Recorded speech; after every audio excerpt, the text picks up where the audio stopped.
когда я встал на этом мысе, а я на нем был неоднократно, я плакал первый раз. Потому что, когда я увидел Южный Крест,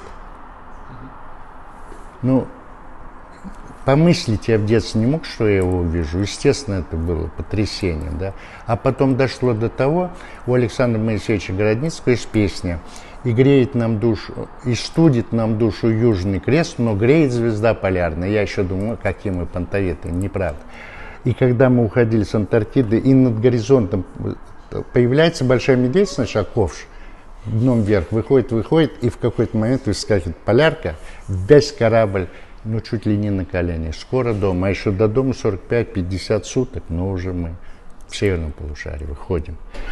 Полярная звезда, кажется, может вот так тянуть и греть. Вот. Ответ суммирую, то есть, где я очень хотел быть, я побывал. А с Борисом Ефимовичем мы встречались по какому вопросу? Сначала первый раз встретились, когда я ему вручил картину.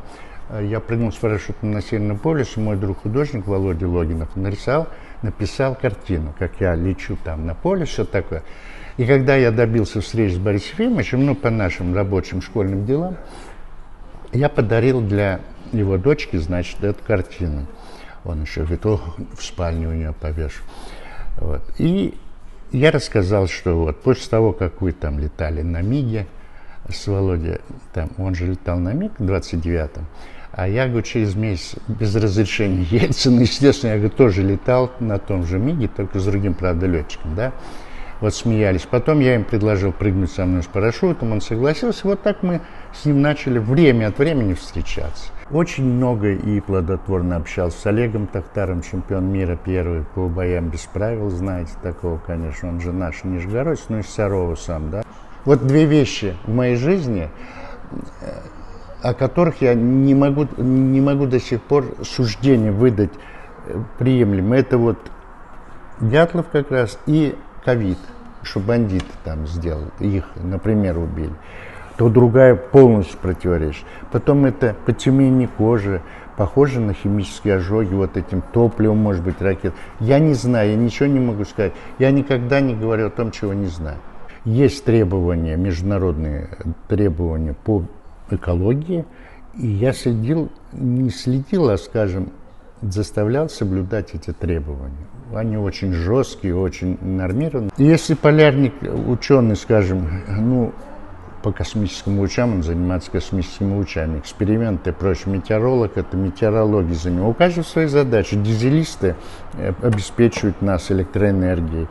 А основная работа была еще Оксана-Гущиный поезд, который со станции Мирный 1410 километров пути на станцию Восток, самое холодное место на Земле, доставляет каждый год грузы. Топливо, продукты на год. И вот это Санно-Гущиный поезд, сейчас он с Прогресса ходит, а раньше ходил с Мирного, вот где я зимовал. Ну, я на всех станциях был, кроме Востока. Ну, на Востоке, если вы помните, 89,2 градуса мороза было зарегистрировано. Среднегодовая температура минус 56 там, среднегодовая. В самый жаркий день там зарегистрирован был минус 18, ребят загорали в полном смысле слова, черной стены, дизельные, значит, стояли, загорали, потому что невыносимо тепло было.